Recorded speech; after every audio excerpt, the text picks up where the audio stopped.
This is the error handling activity. I have the Python README file open, but I'm going to actually cover all 4 languages as a part of this. We're going to start with Python because I'm going to walk through basically how everything works with error handling, how tries and catches work, how exceptions work, kind of run through everything. And then once we get that figured out, then I'll show how this looks in each of the other 3 languages. So we're going to cover all 4 languages today. This exercise should start off with you doing some research. So if you haven't done the research, go ahead and pause and do that now. You want to research how to raise, catch, and handle errors. Go ahead and look in Python. You can look in all 4 languages. They are slightly different, but I'll start covering those as we go through the different languages. Now that you're done with your research, you're done, right? Now that you're done with your research, let's go ahead and dive in. So I have this errors.py file open, and let's walk through what's going on with the code here. So I'm going to collapse everything down so we can focus just on a little bit. So we've got our entry point here, so when we run this, it's going to call the main method. Main is going to call do something, then it's going to call do something else, then it's going to call do one more thing. Very clever names, I know. But I want to make sure that we're understanding how we run through this. So we're going to call this first do something method, then we'll call do something else, then we'll call do one more thing, and we'll see how everything works. Looking at these methods, let's start with do something. So do something, what it's going to do is it's going to have a try block with an except block, and then it's got a print statement afterwards. So in the try, we're going to do something dangerous. Then when that's done, we're going to print doing something else. If there's an exception, we're going to print this line, and then finally we'll print this line. Let's look at do something dangerous now, see what's happening. So do something dangerous accepts a divisor. Notice we'll pass 0 in with do something. Once divisor is passed in, you'll notice in this try block, we are going to attempt to divide by 0. That will raise a 0 division error. We've got a print do something. We have an assertion. So if we want to assert that some value is true, x should equal 1. And then we'll do another assertion. If it's a 0 division error, then we'll catch that as E, and we'll print that out and do a finally. Do something else also calls do something dangerous with the value of 1. So value of 1, looking in here, 1 is going to divide by 1, which is 1, and then asserting 1 equals 1 is true, so everything works there. Doing one more thing, doing something dangerous, this is going to have a divisor of 3. We're going to divide by 3, which will give us 1/3, or 0.333 repeating. That will fail the assertion. So there's a lot going on in here. This is really, really kind of spaghetti code to see what's happening. But I wanted to run through a fairly complex example so we can see what happens with the exceptions. So with all of this code here, I'm going to set a breakpoint on do something, and I'm going to debug this Python file. So I'm going to open up, run and debug. There we go. And now it has opened up my debugging session. We're going to see the output down below. We'll come back to that in a little bit. What I'm going to do is I'm going to let it run through line by line exactly what's happening so we can see how the code executes with try, catch, exception, or tries and catches, raises and exceptions. So we'll start by stepping into do something. So this moves us into the do something method. Stepping into this, we're going to try to do something dangerous with 0.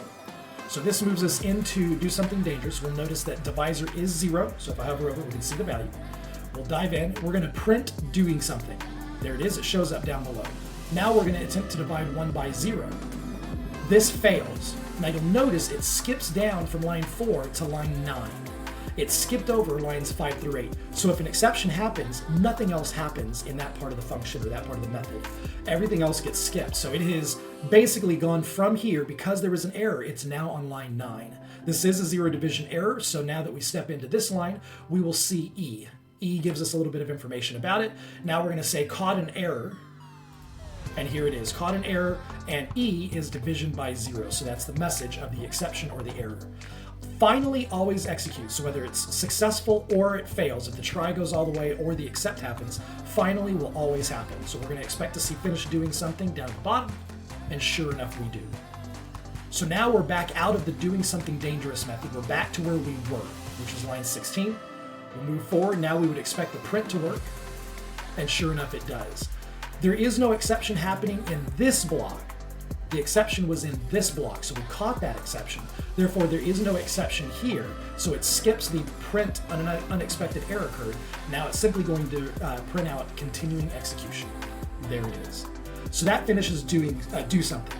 Now we're going to call do something else. So moving into this method now, again, we're going to call into do something dangerous with value of 1. So again, we can see divisor is 1. We get a little help there. Running through, we're going to see doing something down at the bottom. There it is. We're going to divide by 1, which should succeed just fine. X is now 1. We're going to now see print doing something down below, or done something down below. There it is, there's done something. Now we're going to assert that 1 equals 1, which is true. So since the assertion is true, it will simply move on from this line. There we go, and now we'll see assertion passed, and we do see that down below.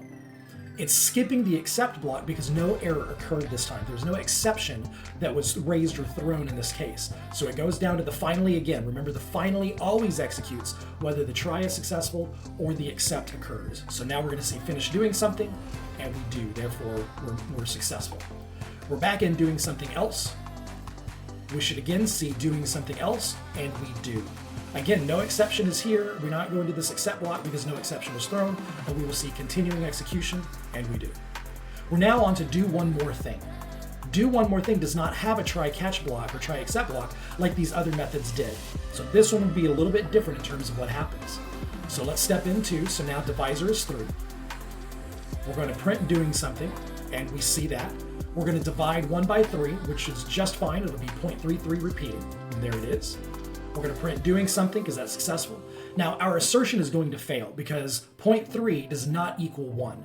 Because the assertion fails, it's going to throw an assertion error, an exception.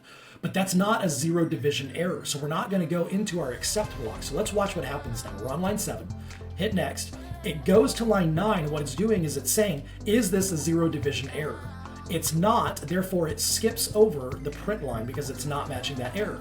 It goes into finally because we said we always do finally no matter what happens, but there's still an exception that has been thrown. We have not caught that exception. So as a result, we need to see what happens next.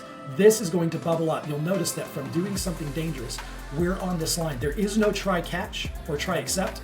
This is called for main. There is no try except. This is known as an unhandled exception. Nothing caught this exception.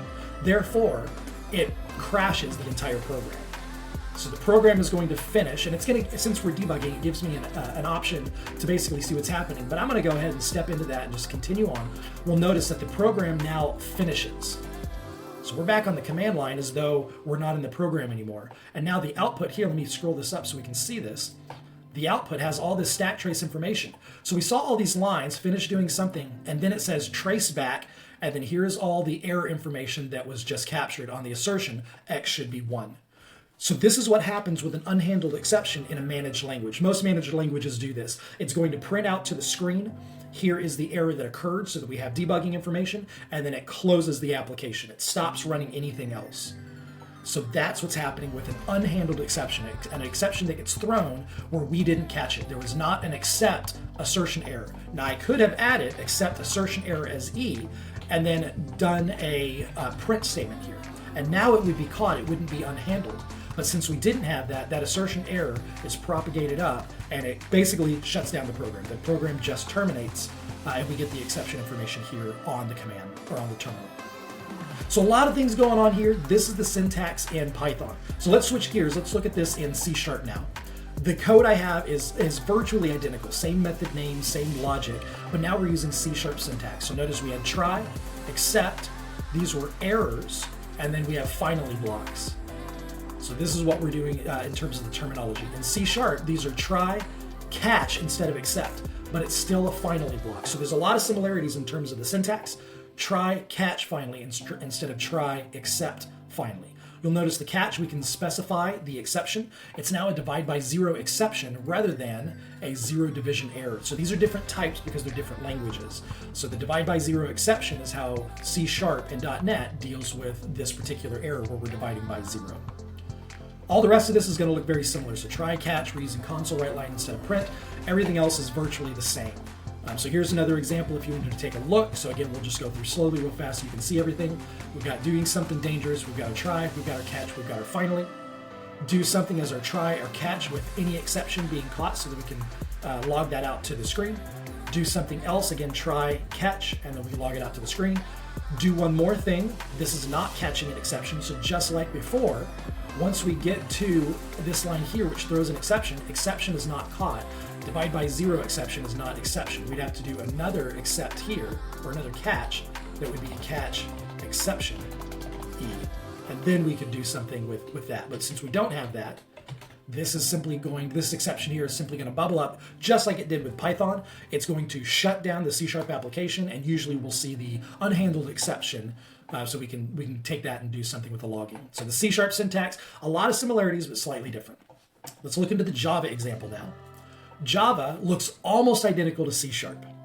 So we have a try, we have a catch with the specific exceptions, and then a finally. Now this exception is an arithmetic exception rather than a divide by zero exception. That's because Java doesn't have an exception specifically for dividing by zero. It just has a more generic exception, that is, there's an arithmetic exception. So something happened with our arithmetic. So that would be a divide by zero, but similarly, we could do an assertion, and that will throw an assertion error, and again, bubble up just like we did before. So the Java code looks eerily similar to the C#. Try, catch, finally. We can catch specific exceptions. We can do just a try, catch. We can also do just a try, finally. You don't need a catch. So if I remove the catch, what that would do is say, no matter what, always submit this, but any exception is going to bubble up. And then we could deal with those exceptions here in this catch block, and here in this catch block, but once again, in this catch block, it's going to go all the way to be unhandled. It's going to shut down the application and then print out what happened on the screen. Finally, let's look at JavaScript. JavaScript's a little different from the other three.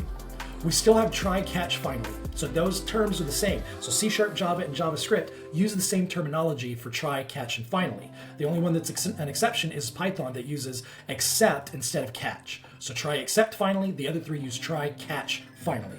Because of that, you're going to hear the term catch way more often than you're going to hear the word except. That's just because more languages use try, catch, finally rather than try, except, finally. Other than that, we're basically doing the same thing. What is different here is in JavaScript, we don't have exceptions, we have error objects, and we don't specify the type of the error. So here, to do type checking, what we can do is say if the E is a type error or the E is a range error, then we're going to catch it. Otherwise, we'll simply throw E. So that's what's happening here in terms of the different exceptions and how we catch these and how we log. Otherwise, very much the same code. We've got our try, we've got our print statements. We're going to try to divide either by 0, by 1, or by 3. We've got our assertion error that happens and another log.